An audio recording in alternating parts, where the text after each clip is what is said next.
The success that Michigan football has had over the past 4 years always gets downplayed due to the sign stealing scandal. Their national championship has an asterisk next to it because they cheated. Michigan didn't start beating Ohio State until they started cheating. So I wanted to take some time today on this episode to discuss just how much did Michigan cheating, how much did Michigan stealing signs truly help them win? Because it's fun to make jokes about the whole sign stealing scandal because it was a little bit outrageous what was going on. The paying tickets to scout other teams that they could have played in the playoffs. Connor Stallions cooking up disguises to be on opposing team sidelines as one of their staff members. It was completely crazy, everything that went on in this thing. But believe it or not, what Michigan did is something that is often commonplace, not just in college football, but in the NFL as well.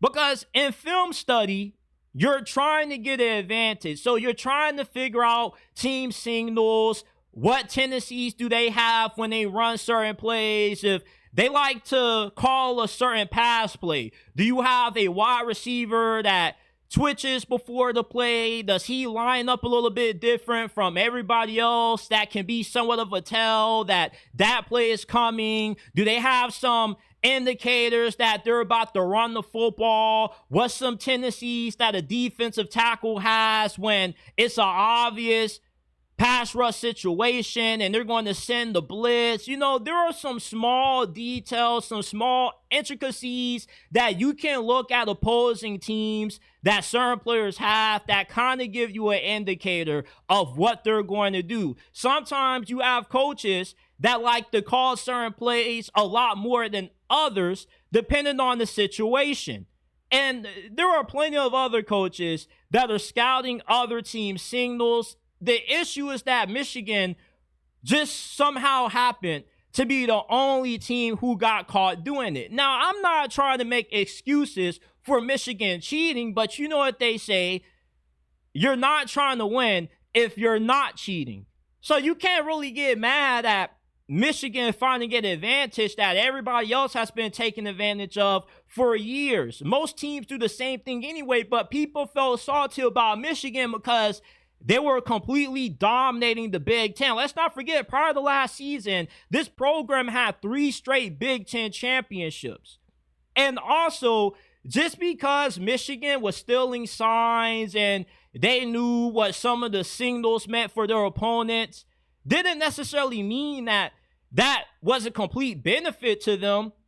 It is really difficult to memorize all of the signals and what they mean, what plays are being called, when those signals get shown on the sidelines, when you only have about 5 to 6 days to prepare for an opponent every single week.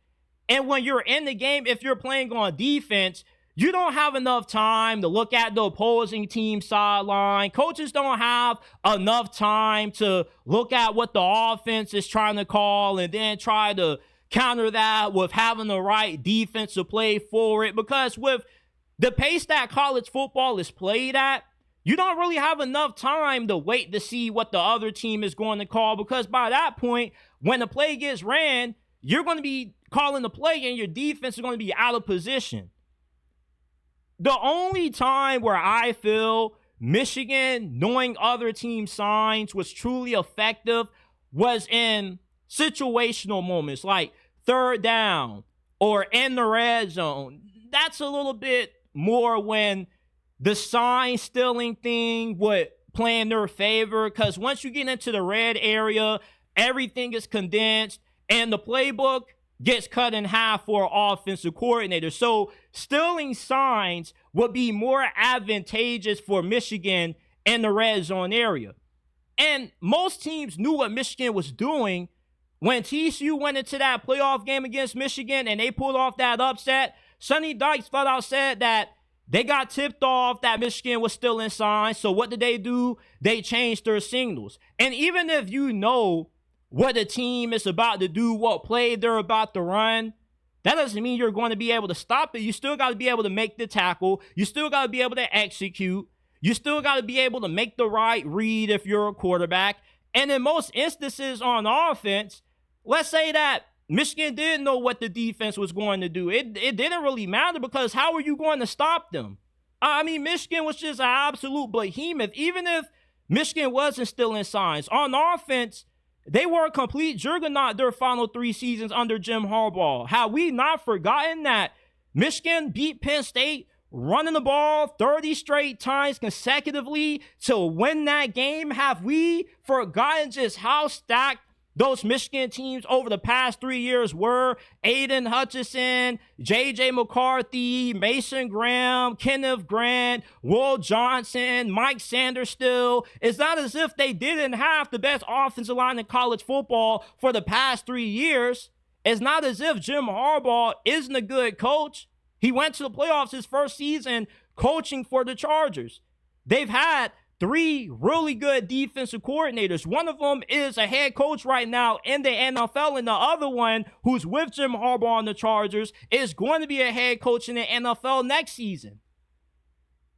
Michigan cheating on a scale of 1 through 10, probably I rate a 4, had an impact on their success the past 3 years. Just because they knew a few signals and they had a dude on the sidelines with binoculars trying to scope out the play calls didn't mean that they got a huge, overwhelming advantage in these games. Ohio State lost to Michigan last year as a 3-touchdown favorite. And let's not forget that Ohio State paid $20 million for their team last year. They thought that there was no chance that they were going to lose 4 straight to Michigan. So Michigan has been kicking Ohio State around while they were cheating, and they still are kicking Ohio State now without cheating. So does it really matter? I don't think that cheating helped Michigan as much as what it's made out, because everybody else is trying to get an advantage. There are plenty of other teams that are out there trying to find ways to get an advantage that may not be within the fine lines of the rules. But at the end of the day, stealing signs is probably one of the most minuscule things that has an impact on winning and losing games. There was a defensive back for Memphis that gave the UTSA quarterback all of Memphis playbook, and yet UTSA barely won that game.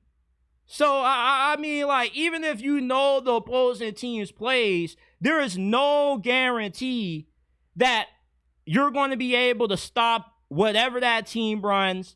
And there's no guarantee that even if a team knows your plays, they're going to be able to stop you. So, when it gets brought up how, Michigan only won because they cheated. They didn't start winning till they cheated. I just kind of laugh, because I was one of those people, but more so I was just kind of trolling and making fun of it, because when I played high school football, we played up against a team where there were some former players that knew the plays that the offense ran, because they transferred from our high school to the high school that we were playing, and they knew the signals, and they were calling out the plays, what was coming, and they still lost 49-7.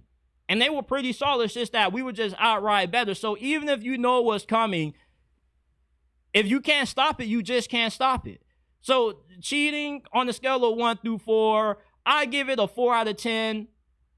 Impact of it really helping Michigan. I think that the whole sign stealing thing is kind of a little bit played out by now, and folks just try to use it to knock down the success that Michigan has had over the past 4 years.